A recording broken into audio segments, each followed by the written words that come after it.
guys, hope you're doing good. Welcome back to the channel. If this is your second time, if you haven't, be sure to go check out my rig rundown video I just did in the last video.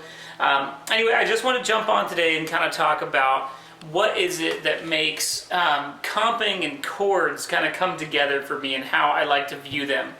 It's a super long process, and so if you find yourself wanting more than I give you in the video, feel free to reach out. I do offer Skype lessons and that kind of stuff. I'd totally be willing to give you all the tricks in the hat that I have. So first thing I like to think about is just organizing it, right? In order to have all of your chords in every system, you need to have it very organized and lined up well. So I like to break it up into 8 families. The chord families are going to be divided up into string groups of 4, because obviously we have 4 fingers, and there's 2 groups of 5, which include bar chords. So we'll just break down just like the first family, second family, and third family in this video. And what I'll do is I'll upload those so you'll be able to see them kind of while we're playing through what I'm talking about.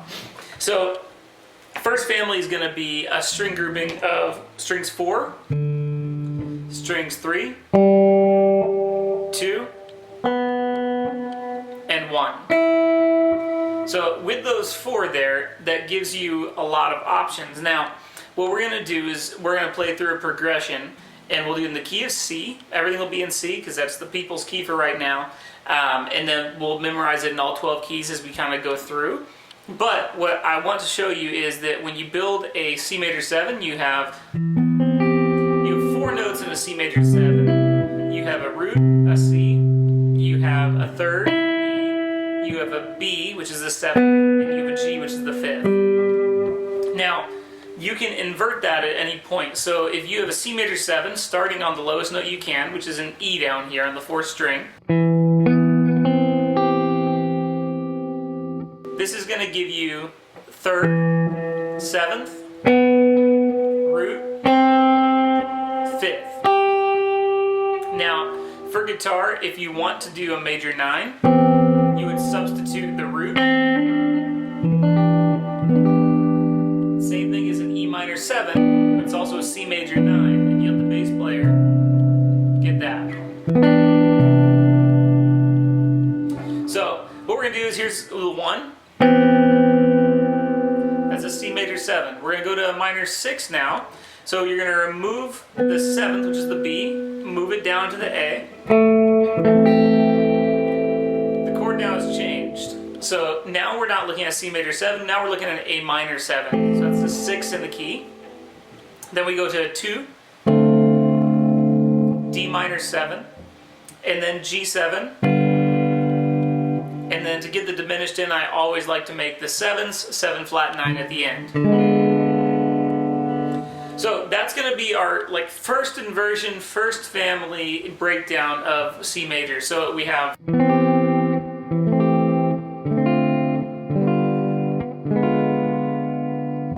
as my teacher said, don't just play it straight. Make sure to make something musical out of it, something that you enjoy. Put some time to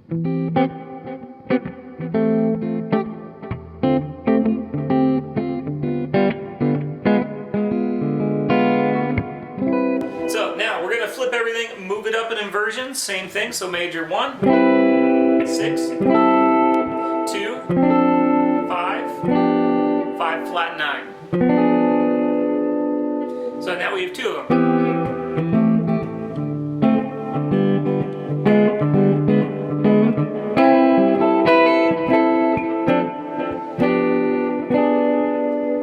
Next inversion.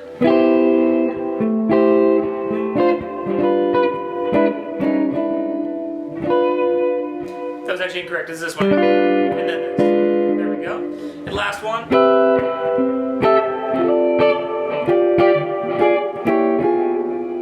So that's going to be the first family, because after that it repeats, right? Now you can alter these. You can make them 13s. You can practice it with minor 7 flat 5s. You could do flat 9, sharp 9 on the dominant, sharp 5, flat 5 as well. So there's a lot of options for you. The main thing I would recommend is going through the first family in all 12 keys. So practice it through. Do it in E flat. 1, flat 9. Right? And just kind of go through them. Get down all 12 keys in the first family before going on to the second one. That's just my personal advice. Now, when you go on to the second family, the string grouping is going to be 5. It's going to be string 4, string 3, and string 2. So back to the key of C, we're looking at C major 7. This is the one that most people know when they think C major 7 is right here. Move that 7 down to the 6, that way you get the minor 6. Now it's an A minor 7 slash C. Then we're going to, so it's right here. D minor 7, G7, G7 flat 9. C major 7 slash E, A minor 7 slash E, D minor 7, G7, G7 flat 9. C major 7 slash G, A minor 7 slash G, D minor 7 slash F, G7 slash F, flat 9. And then last one.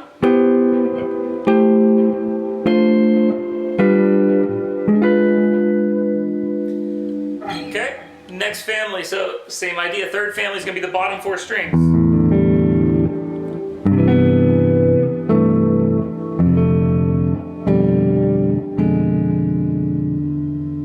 And then we have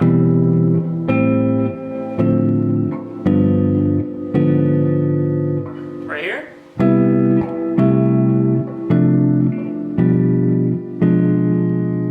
And then right here.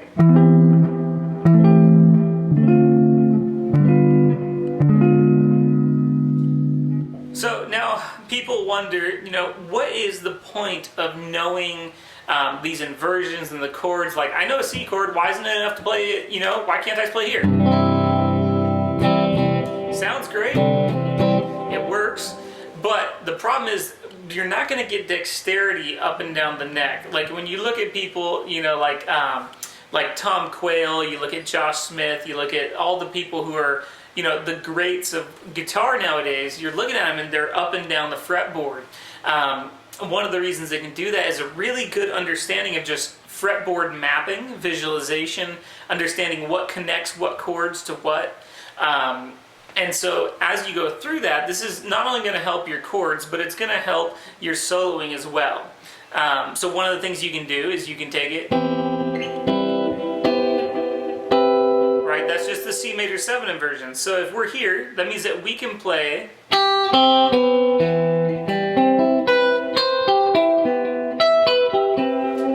gives us some shapes. We'll learn that like every time there's a 7, you can go up a half step.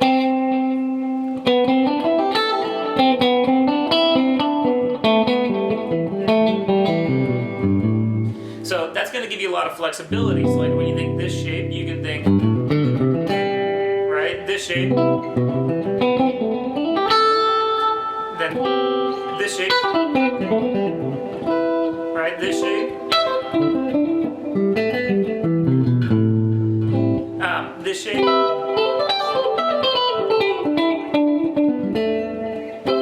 then you can kind of move between them, right? So as we go through, there'll be further lessons as well and stuff like, how do you get from up here down to here without sounding like you're trying too hard or like you have awkward jumps? How do you get it to connect? How do you get your lines to feel good, sound good? Anyway, so that's going to be the first 3 families. So go ahead and practice those. I hope this helped you out a little bit. Try to come up with some songs that you enjoy using these chords.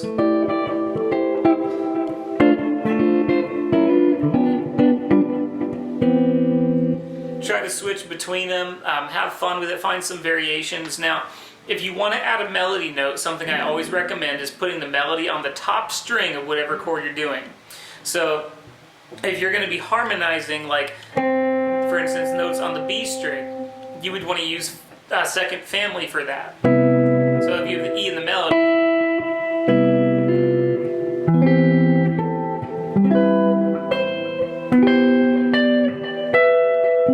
that's all just harmonized on the 1, right? You can harmonize it on the 2.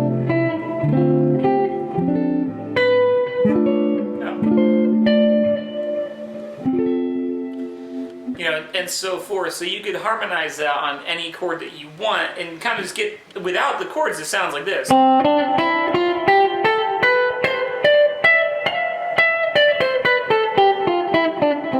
Just a C major scale. But when you put the chords behind it, that's where it starts to get interesting.